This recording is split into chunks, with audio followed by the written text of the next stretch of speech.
My name is Connor. I'm so excited to be here. I identify as queer. I used to be gay. Now I am queer to seem younger.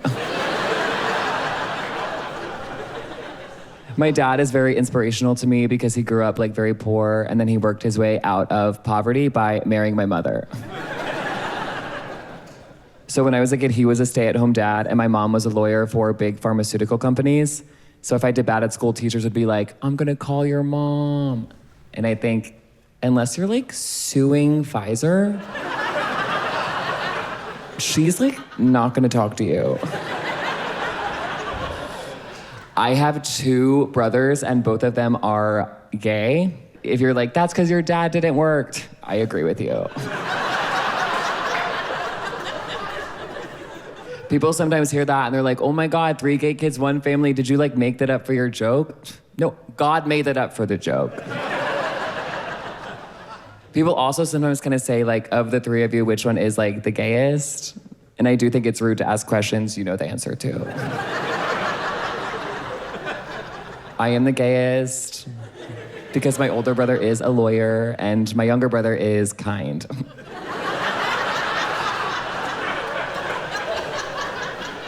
My older brother is more masculine than I am. Like, I found out that he was gay when he told people, and then I found out that I was gay when those people told me. I don't think that I handled his coming out very good, because like when he came out, my first thought was, if we're all gay, who's gonna carry on our sweet father's bloodline? Can you believe that? The stay-at-home dad gene was not built to survive. Evolution. When I was a kid though, like I never knew that I was like different or weird. Like nobody told me that because like my dad was too nice and my mom was traveling. I never knew I was weird until in kindergarten when one day the teacher called me a metrosexual.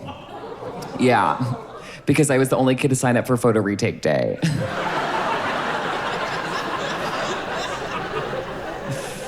I don't date men like my dad. I date men more like my mom. Really busy and like a little mad at me. The last guy that I dated we never agreed on labels. He wanted to call me his partner. No, I wanted him to call me his Blue Cross Blue Shield dependent. So we compromised on partner in crime. The crime was insurance fraud. We were very like sexually compatible because like he was a bottom and I'm a liar. I went on a date with this man and I thought that he was a top, and I thought that because he was like 6 feet tall and not funny at all. That's not a gay joke, straight girls. I think that does translate to your culture. Like you're at a straight bar at Applebee's, you see a guy, he's tall, no one's laughing.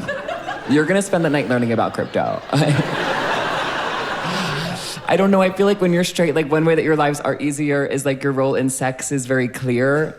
Whereas when you're a gay guy, just to figure out your role in sex, it's like you've been signed up for this JP Morgan rotational program where you're like, should I be a top? Should I be a bottom? Should I go back to school? Okay, so historically in gay guy world, there were just like tops and bottoms, but now there's this new thing called a side. And if you don't know, a side is like a gay guy that like doesn't want to have penetrative sex. But then my friend was like, that's not true because blowjobs count as penetrative sex. And it's like, this is why we lost the election.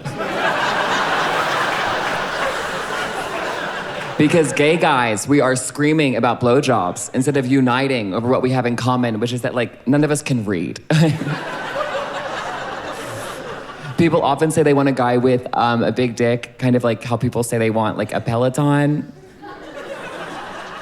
Do you? Because then it like shows up at your studio apartment.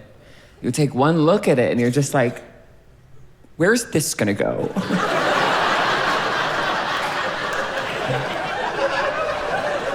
Those Bible thumpers that are like, anal sex is not natural, they are bigoted. They're not like crazy. I was raised Catholic, but also liberal. So my dad like forced me to get my first Holy Communion, but then my present for getting it was tickets to Mamma Mia on tour.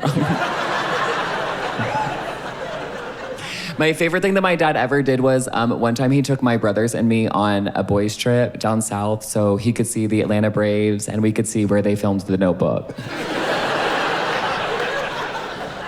Okay, night one, we are in South Carolina during a literal hurricane, which was like really bad because if anything happened to all four of us, my mother would be so inconvenienced. My dad, he gets up, he goes outside by himself because he said he always wanted to see a hurricane in real life. You know you are a straight man when you need to go stand in a storm just to feel threatened. I reminded him of this and he's like, Conor, you're being dramatic. That was not that big of a deal because that hurricane was a category 1. And it's like, yeah, like it also wasn't like that big of a deal because you weren't the breadwinner. Like, if we were to lose our mom, we would be like homeless. If we were to lose our dad, we'd be like home alone. But I love my dad, he's so sweet. Like I came out to him when I was 17 years old and I'm coming out to him and there are like tears in my eyes. And this was like the first time he had seen me cry since the Amanda Knox trial. And I come out to him, I say, I'm gay or whatever. My exact words were, I'm bisexual, whatever. And he says to me, he's like, Conor, make me one promise. And I was like, anything, biche. What? And he's like, promise me that you will never do gay porn. I was like, Dad, I did not realize that you thought I was like that hot. I'm Conor, have a nice night.